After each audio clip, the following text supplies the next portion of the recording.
Hey everyone, if you don't know me, my name is Rob Carlmark and I am a morning meteorologist for ABC 10. Weather is a big part of what I do each day, but a bigger part is just being a parent and trying to figure out how to survive each day in the summer. It can be a real challenge to try and make some meaningful memories and keeping kids off devices as much as possible. It's not easy, but it is worth it. So here are a few things I've learned along the way that I want to share, not because I know everything, but I have found out about these things the hard way so you don't have to. So are you ready? Here we go, and here is tip number 1.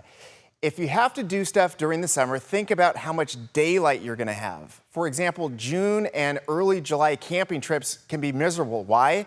Because the sun is up forever and ever, and the kids just never go to bed. Sure, all the campfire stuff is fun and s'mores and all that. I get it, and I love it. But by the end of that, it's like 10 o'clock at night.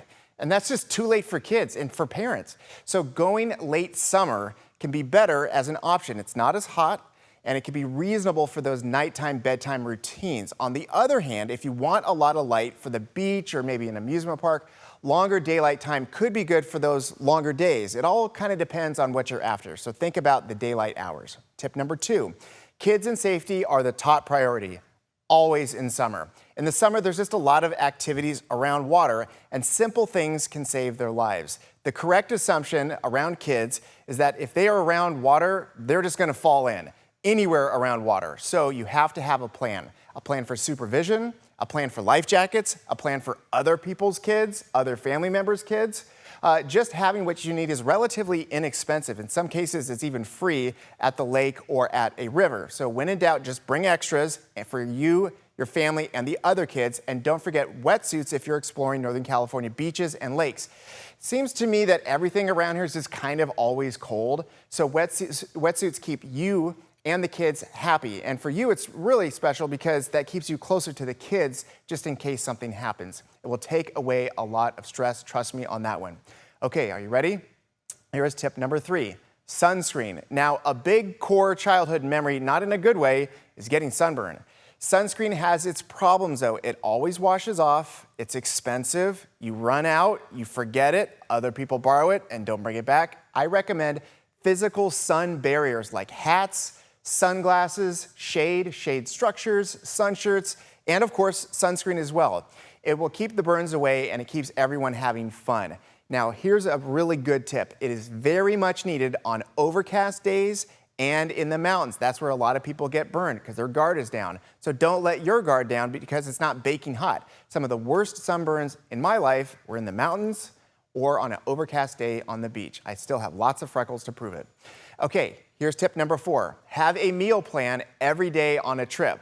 Now, there's nothing worse than being out on a big dinner in a tourist town when everyone is hungry and they're tired, they're hangry. It becomes very expensive. It takes a ton of time. Everyone has some reason not to be happy, whether it's with the choice of the restaurant, the food, the noise, the service. It's like a license to complain on your vacation. And by the end of it, you just wish you would have done something yourself. People justify the big dinners by saying, hey, we're on vacation and we are not cooking or cleaning. It's not gonna happen. Guess what? You're definitely still gonna be doing all that. So why not just take the extra steps? By the time you spend enormous amounts of money on mid-level food and not cleaning, those small things are small prices to pay for freedom from bad tourist trap food. The saying is, the better the view, the worse the food, and it's almost always true. Okay, tip number 5, campfires. A big part of summer camping is the campfire at the end of the night, but it's not always easy these days. As you would expect, there's always some sort of fire risk, and sometimes there are total bans. Camping without a campfire can be kind of lame in my opinion, so let's go over this carefully. First of all, my tip is to bring your own wood if you can. You're gonna save money and bring hardwood. If you don't know what that is, ask somebody. Most of the wood available at campsites, it's very convenient, but it's light wood that burns very hot and fast, and it will be gone very quickly. It's also kind of expensive. So bring a mix of light wood and hardwood. Know the rules. Some places you need a permit, some places you can't even have a campfire, and putting out a fire is very important. Use lots of water and stir it up with a poker. The hot coals linger underneath the ash, so you really need to get them as well. Keep the area around the campfire clear of tripping hazards. This is a big thing, folks. When there's a campfire happening, kids are very much focused on the fire, their s'mores, everything else. They're not thinking about chairs, tables, rocks. And all of those things can have a kid or an adult trip and fall toward the fire. And finally, if there is a ban, they might let you use a propane fire pit. They're not all that expensive, and remember, this is one that you can use at home during the winter months, so it's a twofer on that one.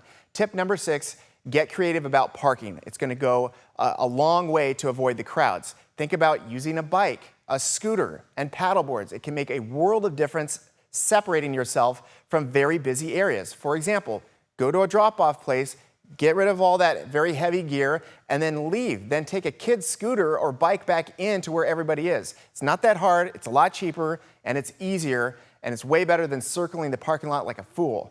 In beach areas, paddling down on a paddleboard just 10 minutes gives you total privacy, or at least more privacy. Then you can control your music. Yeah, you want to listen to what you want to listen to, and your experience. Most people set up their whole summer day within like 100 feet of their car. You don't have to live like that.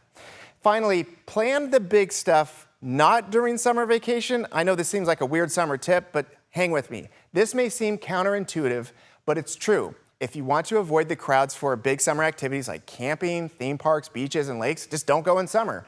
Most kids are off for June and July and part of early August, so plan everything around that. Retired people know about this one. It's usually cheaper and it's not as crowded for everything. Hotel fees, airfare, you name it. Like I always say, the secret of living life in California is easy. Ask everybody what they're doing, and then just don't do that.